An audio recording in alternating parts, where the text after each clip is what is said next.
ہم کریں گے ہر مظلوم کی حمایت۔ السلام علیکم، میں ہوں حرین فاطمہ اور آپ دیکھ رہے ہیں حمایتی نیوز HD چینل۔ نظر ڈالتے ہیں آج کی اہم خبروں پر۔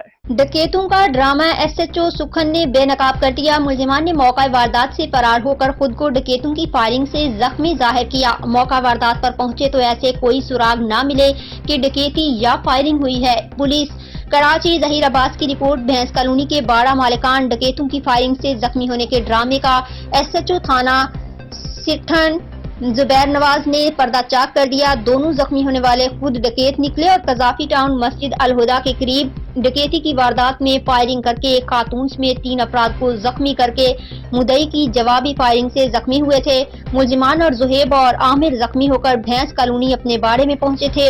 یہ باڑہ ملزم زہیب کے والد اسلم کا ہے۔ اس حوالے سے SHO تھانہ سکھن زبیر نواز نے 15 پر بتایا کہ بھینس کالونی کے بارے سے اطلاع ملی کہ ڈکیتی ہوئی ہے اور ڈکیتوں نے فائرنگ کر کے 2 افراد کو زخمی کر دیا ہے۔ جب تھانہ سکھن پولیس وہاں پہنچی تو ایسے کوئی سراغ نہ ملے کہ اس بارے میں ڈکیتی یا فائرنگ ہوئی ہے۔ SHO نے بتایا کہ ہم نے شک کی بنیاد پر قریبی تھانوں سے زخمیوں کے کسی واردات سے فرار کے متعلق معلوم کیا تو تھانہ شاہ لطیف سے بتایا گیا کہ دور نمی ملزمان قذافی ٹاؤن سے فرار ہوئے ہیں۔ شاہ لطیف ٹاؤن پولیس کی ٹیم مدعی سمیت وہاں پہنچی تو ملزمان زہیب اور عامر کو پہچان لیا۔ ہم نے ملزمان کو ضابطے کی کارروائی کے بعد شاہ لطیف ٹاؤن پولیس کے حوالے کر دیا۔